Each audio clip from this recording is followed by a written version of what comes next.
A ver, pensemos en algo por un segundo. ¿Cómo sabe una célula que tiene que ser parte del corazón y no del cerebro? ¿O de la piel? Bueno, la respuesta está escrita en un lenguaje universal, guardado en el mismísimo centro de cada una de nuestras células. Y hoy vamos a descifrar el primer gran paso de cómo se lee ese lenguaje, la transcripción. O sea, vamos a ver cómo se le saca una copia al plano maestro de la vida. Para entender esto, imaginen que el núcleo de la célula es como una bóveda de un banco, de máxima seguridad. Y adentro, bien guardadito, está el plano arquitectónico más valioso del universo, el ADN. Y no es un plano cualquiera, ¿eh? Contiene cada instrucción hasta el más mínimo detalle para construir y hacer que funcione un ser vivo completito. Y acá viene el gran dilema. Si ese plano maestro es tan, pero tan importante que no puede salir de la bóveda, ¿cómo le hacemos para que las instrucciones lleguen a los obreros que están afuera, en el resto de la célula? Exacto, se necesita una copia. Un mensajero de confianza que pueda llevar las órdenes sin poner en peligro el documento original. Muy bien. Vamos a meternos de lleno en esto, porque antes de hablar del mensajero tenemos que entender bien al plano maestro. Hablemos del espectacular ácido desoxirribonucleico, o como todos lo conocemos, el ADN. El ADN es famoso, seguro lo han visto. Tiene esa forma icónica de doble hélice, como una escalera de caracol. Está hecho de dos cebras que son como un reflejo en el espejo la una de la otra, por eso decimos que son complementarias. Y además van en direcciones opuestas, o sea, son antiparalelas.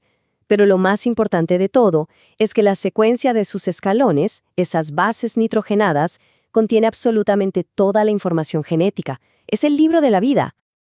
Ahora, este plano maestro no es un texto larguísimo y sin sentido, para nada. Está súper organizado en capítulos, por decirlo de alguna manera. Y esos capítulos son los genes. Cada gen es un pedacito de ADN con una instrucción muy específica, como construir la proteína X o activar la función Y. Y tenemos cerca de 20.000 de estos genes, cada uno en su lugar exacto, en su locus, listos para cuando se necesiten. Ok, si el ADN es el idioma original del plano maestro, el mensajero que va a llevar la copia necesita hablar un dialecto un poquito diferente para poder salir del núcleo y que lo entiendan afuera. Y aquí, damas y caballeros, entra en escena el ARN, el ácido ribonucleico. Miren esto, son súper parecidos, pero tienen diferencias clave. Ambos usan un alfabeto de 4 letras, pero el ARN hace un cambio fundamental. En lugar de la timina que usa el ADN, él usa una letra distinta, el uracilo. Es un pequeño cambio, pero es crucial. Además, el ARN es de una sola hebra, no dos. Esto lo hace más flexible, más versátil, perfecto para su trabajo de mensajero. Su chamba no es guardar la info, es llevarla. ¿Y cómo se leen las instrucciones? Pues no se leen letra por letra. El código se lee en palabras de 3 letras. Y a estas palabras se les llama codones. Cada codón, cada grupito de 3 bases en el ARN, significa una cosa, un aminoácido específico. Y los aminoácidos son los ladrillos con los que se construyen las proteínas. Por ejemplo, el codón AUG es la señal universal para empezar a construir aquí. Ahora sí, pasemos a la acción. Ya conocemos al plano maestro y el lenguaje del mensajero. Llegó el momento de ver cómo exactamente se hace esa copia. Esta es la misión de un copista molecular increíblemente eficiente. Y nuestra copista estrella, la protagonista de esta historia, es una enzima llamada ARN polimerasa. Su trabajo es súper especializado. Tiene que encontrar el gen correcto en el kilométrico plano del ADN, abrir la doble hélice y empezar a construir una molécula de ARN que sea una copia fiel de esa instrucción. Este proceso es una maravilla de la organización. Se divide en 3 fases muy claras. Primero, la iniciación, que es básicamente encontrar dónde empezar a copiar. Segundo, la elongación, que es el acto de copiar en sí. Y por último, la terminación, o sea, saber dónde está el punto final de la instrucción. En la iniciación, la ARN polimerasa no empieza a lo loco. No, señor. Va escaneando el ADN hasta que encuentra una secuencia especial llamada promotor. Pensemos en el promotor como una flecha de neón gigante que parpadea diciendo «copiar desde aquí». Una vez que se engancha ahí, desenrolla un pedacito del ADN y crea lo que llamamos una burbuja de transcripción. Y aquí es donde ocurre la magia. La polimerasa empieza a moverse sobre una de las hebras del ADN, la que usa como molde, y la va leyendo. Y mientras lee, va pegando las piezas de ARN que corresponden, construyendo la copia. Ojo, un detalle técnico pero importante. Lee el ADN en una dirección, de 3' a 5', pero construye la nueva cadena de ARN en la dirección opuesta, de 5' a 3'. Es como si para escribir una frase tuvieras que leer las letras del modelo de derecha a izquierda. Bueno, ¿y cómo sabe qué pieza poner en cada lugar? Fácil, sigue unas reglas de apareamiento súper estrictas.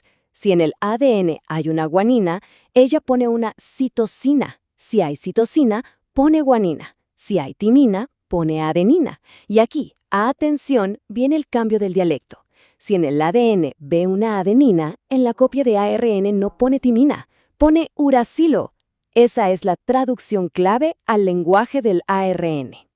Finalmente, la ARN polimerasa sigue y sigue copiando hasta que se topa con otra secuencia especial en el ADN llamada el terminador. Esta es básicamente una gran señal de alto. Apenas la lee, la enzima frena, suelta la molécula de ARN recién hechecita y se despega del ADN. ¡Listo! Misión cumplida. La copia ya está hecha. Pero esperen, que el mensajero todavía no está listo para salir. Esa primera copia que se hizo es como un borrador, un primer corte. Ahora necesita una buena edición y un par de protecciones antes de mandarlo al mundo caótico de la célula. Resulta que nuestros genes son curiosos. Tienen partes que sí contienen las instrucciones importantes para la proteína, que se llaman exones, pero también tienen partes en medio que no sirven para nada, que son como relleno. A esas se les llama intrones. Imaginen que son como los comerciales en medio de una película. Se copian en el borrador, sí, pero hay que quitarlos para que el mensaje final se entienda. A este proceso de limpieza se le llama splicing. Una maquinaria molecular súper precisa funciona como un editor de video. Corta los intrones y pega los exones, uno después del otro, para crear un mensaje limpio y funcional. Y lo más increíble es que a veces la célula puede editar este mensaje de formas diferentes, usando algunos exones sí y otros no. Esto se llama splicing alternativo, y es un truco genial que permite que un solo gen pueda dar las instrucciones para varias proteínas distintas. ¡Pura eficiencia! Ya con el mensaje editado, solo faltan los toques finales de seguridad. Al principio del mensaje se le pone una especie de casco protector llamado Cap5'. Y al final se le agrega una larga cola de muchas adeninas, la cola de poli-A. Estas dos cositas son fundamentales. Son como el casco y las coderas del mensajero. Lo protegen para que no se destruya en el camino y además le sirven de pasaporte para que lo reconozcan y lo dejen trabajar. Bueno, ya recorrimos todo el viaje, desde el plan original en la bóveda hasta tener un mensaje final editado y listo para la acción. Ahora, pongamos todo esto en perspectiva para ver el cuadro completo. Esta frase lo resume todo a la perfección. Piénsenlo, sin la transcripción, el ADN sería como tener el libro con todos los secretos del universo, pero guardado bajo llave en una caja fuerte. La transcripción es la que saca una copia de la página que necesitas y te la pone en la mano. Hace que la información sea útil, que sirva para algo. Y esto nos trae al famosísimo dogma central de la biología molecular. La información va del ADN al ARN, eso es la transcripción que acabamos de ver, y luego del ARN a las proteínas. Volviendo a nuestra analogía, acabamos de ver cómo el arquitecto le saca una copia al plano. Ahora esa copia está lista para ser enviada a la obra. Entonces, el mensajero, nuestro ARN ya maduro y protegido, sale del núcleo y llega al citoplasma, a la obra. Pero, ¿y ahora qué? ¿Cómo es que los obreros de la célula, los ribosomas, leen este código? ¿Cómo saben qué ladrillo, o sea, qué aminoácido, poner en cada lugar para construir la proteína correctamente? Bueno, esa es la fascinante historia de la traducción.